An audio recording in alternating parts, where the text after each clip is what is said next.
السلام علیکم ورحمۃ اللہ وبرکاتہ۔ ناظرین و سامعین، استقبال ہے آپ کا ہمارے یوٹیوب چینل بزم تھانوی پر۔ ناظرین،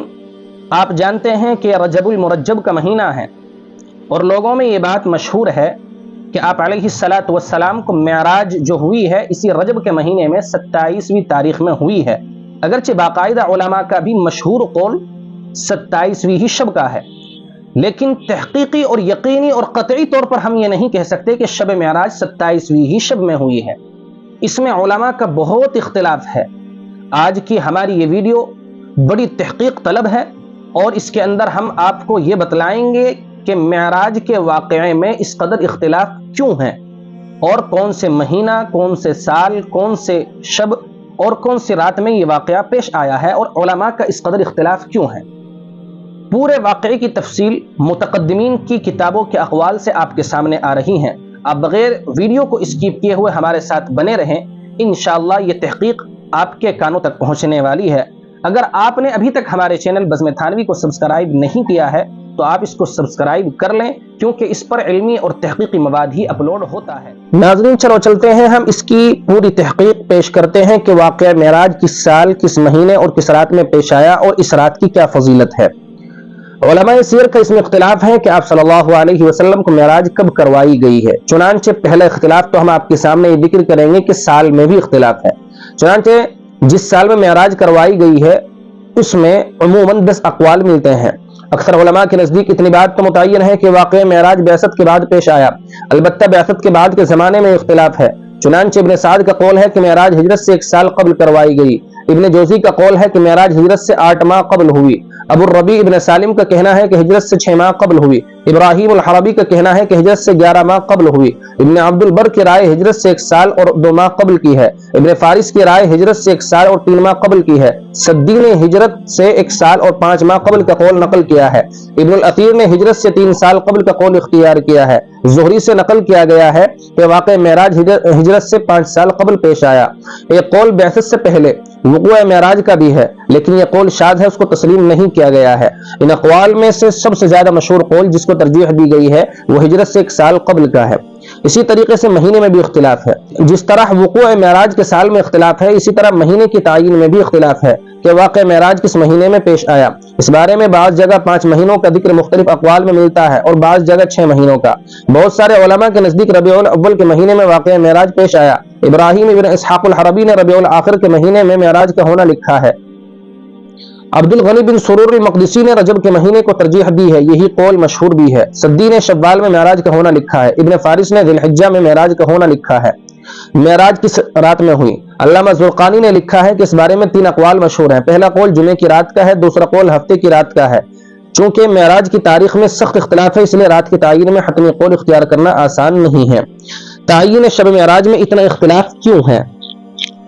علماء سیر نے خوب تحقیق کے بعد ان صحابہ کی تعداد اور نام لکھے ہیں جنہوں نے قصہ معراج کو نقل کیا ہے، کسی نے مختصر اور کسی نے تفصیل سے۔ چنانچہ علامہ قسطلانی نے المواہب اللدنیہ میں 26 صحابہ کے نام شمار کیے ہیں، اور علامہ زرقانی نے اس کتاب کی شرح میں ان صحابہ کے ناموں میں اضافہ کرتے ہوئے 45 کی تعداد اور ان کے نام ذکر کیے ہیں۔ اس تفصیل کے بعد قابل غور بات یہ ہے کہ اس قصے کی تفصیل بیان کرنے والے اصحاب رسول کی اتنی بڑی تعداد ہے، اور اس کے باوجود جس رات میں یہ واقعہ پیش آیا اس رات کی حتمی تاریخ کسی نے بھی نقل نہیں کی۔ آخر کیوں؟ کتب سیر میں غور کرنے کے بعد سوائے اس کی کوئی اور بات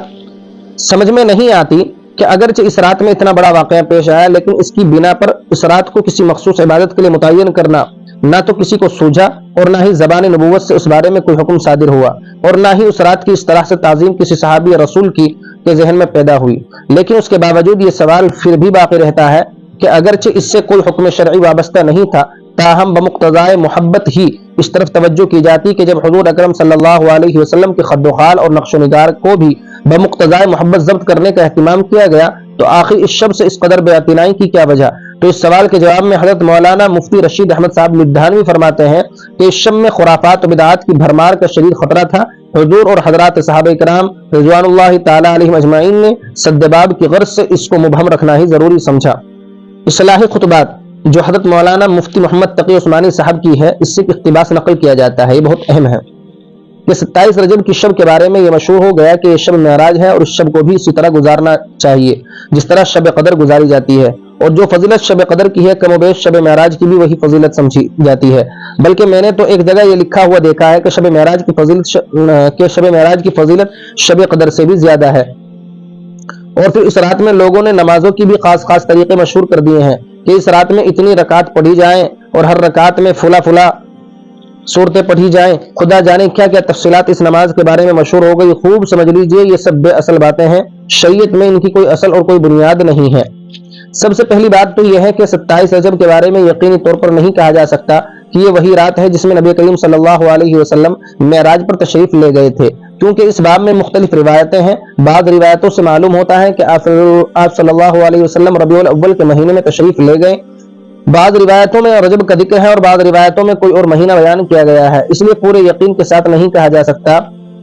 کہ کون سی رات صحیح معنوں میں معراج کی رات تھی جس میں حضرت صلی اللہ علیہ وسلم معراج پر تشریف لے گئے تھے۔ اس سے آپ خود اندازہ کر لیں گے کہ اگر شب معراج بھی شب قدر کی طرح کوئی مخصوص عبادت کی رات ہوتی اور اس کے بارے میں کوئی خاص احکام ہوتے جس طرح شب قدر کے بارے میں ہے، تو اس کی تاریخ اور مہینہ محفوظ رکھنے کا اہتمام کیا جاتا، لیکن چونکہ شب معراج کی تاریخ محفوظ نہیں تو اب یقینی طور سے 27 رجب کو شب معراج قرار دینا درست نہیں۔ اور اگر بالفرض یہ تسلیم بھی کر لیا جائے کہ آپ صلی اللہ علیہ وسلم 27 رجب کو ہی معراج کے لیے تشریف لے گئے تھے، جس میں یہ عظیم الشان واقعہ پیش آیا اور جس میں اللہ تبارک و تعالیٰ نے نبی کریم صلی اللہ علیہ وسلم کو یہ مقام قرب عطا فرمایا اور اپنی بارگاہ میں حاضری کا شرف بخشا اور امت کے لیے نمازوں کا تحفہ بھیجا، تو بے شک وہی ایک رات بڑی فضیلت والی تھی۔ کسی مسلمان کو اس کی فضیلت میں کیا شبہ ہو سکتا ہے، لیکن یہ فضیلت ہر سال آنے والی 27 رجب کی شب کو حاصل نہیں۔ پھر دوسری بات یہ ہے کہ بعض روایات کے مطابق یہ واقعہ معراج سن 5 نبوی میں پیش آیا، یعنی حضور صلی اللہ علیہ وسلم کے نبی بننے کے 5ویں سال یہ شب معراج پیش آئے، جس کا مطلب یہ ہے کہ اس واقعے کے بعد 18 سال تک آپ صلی اللہ علیہ وسلم نے شب معراج کے بارے میں کوئی خاص حکم دیا ہو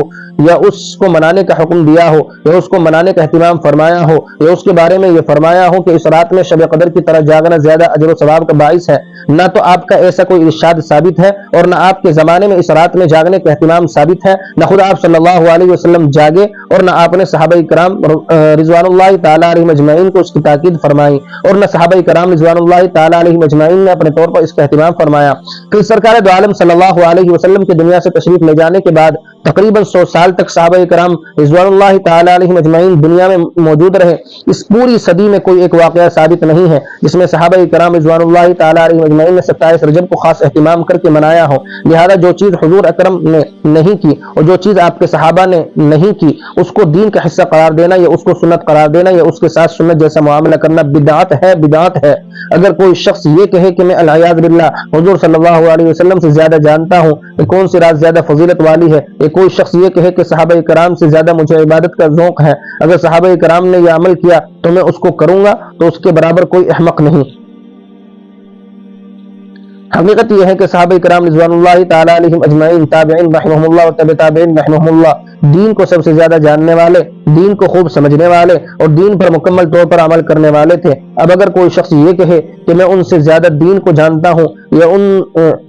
یا ان سے زیادہ دین کا ذوق رکھنے والا ہوں یا ان سے زیادہ عبادت گزار ہوں، تو حقیقت میں وہ شخص پاگل ہے، وہ دین کی فہم نہیں رکھتا، لہذا اس رات میں عبادت کے لیے خاص اہتمام کرنا بدعت ہے۔ یوں تو ہر رات میں اللہ تعالیٰ جس عبادت کی توفیق دے دے وہ بہتر ہی بہتر ہے، لہذا آج کی رات بھی جاگ لے، لیکن اس رات میں اور دوسری راتوں میں کوئی فرق اور نمایاں امتیاز نہیں ہونا چاہیے۔ اصلاحی خطبات 51-52 صفحہ ایک جلد کے اندر یہ بات لکھی ہوئی ہے۔ بہرحال تفصیل کے ساتھ حضرت مفتی صاحب نے اور اس طرح کی یہ تفصیلات جو میں نے آپ کو اور اکابر کے حوالے سے بتائی ہیں، اس سے معلوم ہو جاتا ہے کہ شب معراج کے بارے میں کس قدر اختلاف ہے اور یقینی طور پر نہیں کہا جا سکتا ہے کہ شب معراج کون سی تھی، اور کسی بھی اعتبار سے اس کی فضیلت ثابت نہیں ہے۔ اللہ تبارک و تعالی ہمیں کہنے سے زیادہ عمل کی توفیق عطا فرمائے۔